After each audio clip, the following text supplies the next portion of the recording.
Hello, my name is Brother Travis Gunther. I'm a Salesian of Don Bosco, and I'm actually here in Turin, Italy, where it all started for us Salesians in St. John Bosco, working with street children to be signs and bearers of God's love for the young is kind of our catchphrase that guides us.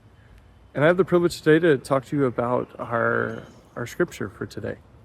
So from the gospel, we have Mark 10, verse 44.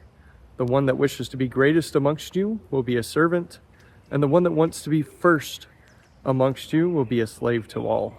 They're strong words of Jesus, and they're in response to James and John asking to sit on his left and his right.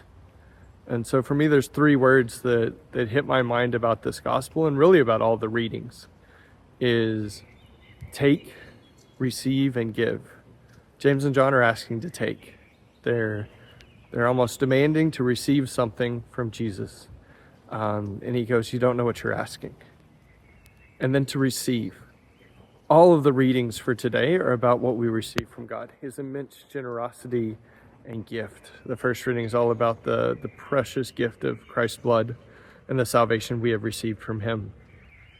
And then Jesus gets into, and the psalm continues to echo that, and then we get into the gospel and how Jesus, and not only has received, but gives and is willing to lay down his life for us. And just how great a gift and challenging that is. And a theme, just a practical moment that I remember in my life is this year I heard a homily about heaven. And the person was saying, imagine the most wonderful day in your life. And guess what? Heaven's not like that. It's even greater. And what an amazing thing that is.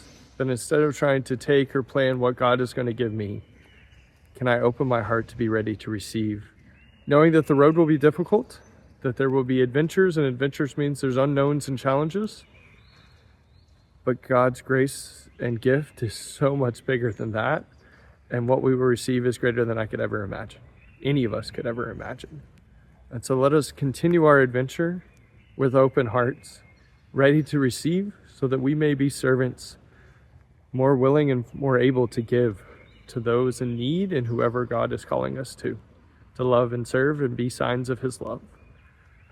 And so I thank you for listening and just want to share with you, if you haven't joined in on the novena for St. John Bosco, on the next page you'll be able to click a button to join in on the novena, to pray with me for 9 days to St. John Bosco for a special intercession.